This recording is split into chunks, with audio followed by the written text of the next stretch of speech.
రాగలిరా? వస్తారా అని మిమ్మల్ని అడుగుతున్నా. బాధ్యత తీసుకుంటారా అని మిమ్మల్ని అడుగుతున్నా. సిద్ధంగా ఉన్నారా అని మిమ్మల్ని అడుగుతున్నా. ఉన్నామంటే పిడికిలు బిగించి చూపేయండి.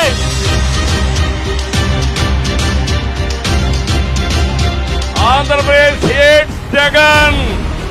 సైకో పోవాలి.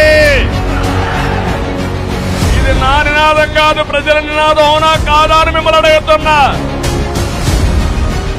ఇప్పుడే ఈ మార్గం ఉన్నారంటే రేపు ఎన్నికల నోటిఫికేషన్ వస్తే